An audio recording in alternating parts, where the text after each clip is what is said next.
Vale, pues gracias por vuestra atención.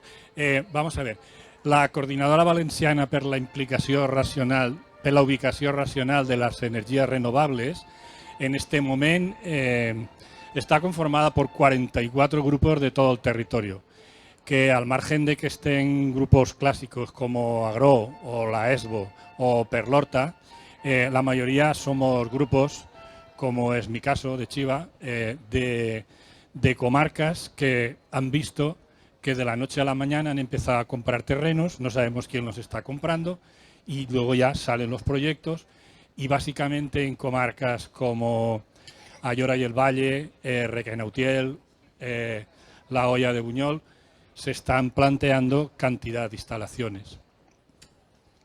Nosotros desde el principio les hemos pedido a la Administración que antes de arrancar estos proyectos nos dijesen claramente cuánta energía se podía conseguir con autoconsumo, con comunidades energéticas y con suelos degradados.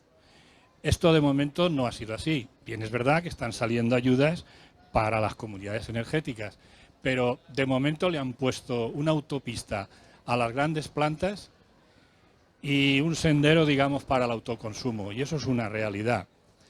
Desde el principio nosotros le hemos planteado a la Administración que el primer decreto que se planteó con respecto a las energías, que fue el del 14-2020, tenía 3 puntos que realmente se deberían de cambiar, y si se cambiaran, cambiarían rotundamente las cosas.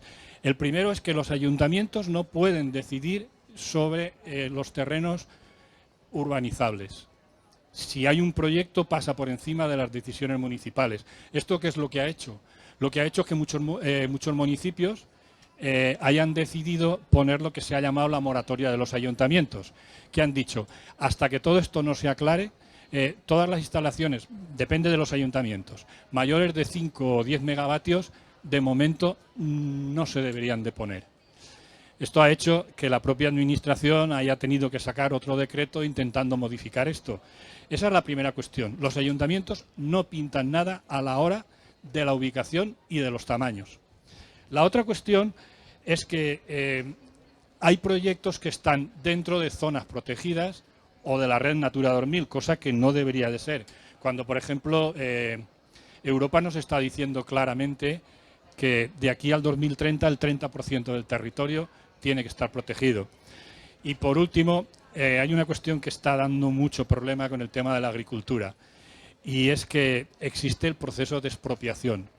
Resulta que tú eres una persona que tienes un terreno que no lo estás cultivando y te va a venir de categoría venderlo con los precios que están dando. Eso está claro. Y ahí no hay que decir absolutamente nada. Pero está ocurriendo lo otro al revés. De hecho, yo puedo contar el caso de una persona el otro día llorando de Godelleta, que había invertido 6.000 euros por hectárea y le pagaban 2.000 cuando estaba empezando a recoger dinero. Entonces, claro, se está generando bastante crisis con el tema de los agricultores en algunas zonas. Si hubieran cambiado estos 3 puntos, porque yo al final diré que efectivamente sí que hay terreno para poner las instalaciones, lo hay. Lo que pasa es que hay un tema económico que es el que hay que controlar. Bueno, como modelos, hay 2 modelos claramente. Lo que llamamos el modelo distribuido, que nos podemos imaginar el que es. El modelo distribuido es el que está costando de autoconsumo, comunidades energéticas locales. Y luego está el centralizado, que es el de las grandes plantas. Ventajas de las grandes plantas. Una que es clarísima, que la Administración prácticamente no se tiene que implicar nada más que en controlar el proceso, pero la pasta la ponen las multinacionales y los fondos de inversión. ¿Problemas que tiene? Que tiene que ocupar mucho territorio que no hay ningún problema que sea agrícola, por supuesto, y tienen que trasladar la energía. Trasladar la energía tiene unas pérdidas. Unos dicen 30%, otros o 40%. En este momento que la zona de Teruel y el Maestrazgo es un escándalo, pues están 2 líneas de alta tensión que pasan por Castellón, una última línea de alta tensión que va a parar a la Liana desde Teruel, otra que pasará, en fin, tiene que haber líneas de alta tensión que lleven la energía a donde se consume. De hecho, ahí en el stand tenemos un mapa donde diferencia la población y comarcas con el tipo de instalaciones que hay. se puede observar cuál es la diferencia. Bien, ¿cuál es el problema que tiene el modelo distribuido? Que las administraciones se tienen que mojar. Pero ahora yo, ciudadano, ¿cómo puedo rebajar el precio de la luz? Solo tengo dos formas. Las moscas están alegres. Solo tengo dos formas. Una, ponerme autoconsumo, que tengo que tener, que por supuesto si tengo ese dinero en el banco hay que ponerlo ya, porque es el momento. Porque además hay ayudas y es el momento. Pero tengo que tener entre 4.000 y 8.000 euros. Pero todo el mundo no tiene esa cantidad. ¿Cuál debería de ser el segundo paso? Y ahora hace poco ha sacado el IBACE ayudas ya para los ayuntamientos. El siguiente paso debería de ser que los ayuntamientos se hiciesen adelante ya y colocasen sus energéticas, sus comunidades energéticas locales y les pudieran dar energía a los vecinos. Y esa es una realidad que se puede arrancar. Pero ¿cuál es el problema? Que volvemos a lo mismo, es un problema de los presupuestos. Es más fácil que venga una multinacional noruega o un fondo de inversión como el JP Morgan, que es el que viene a mi pueblo, y decidan invertir, que tengamos que hacer todo este proceso burocrático de ayuntamientos, es más lento. Pero en teoría tenemos hasta el 2030.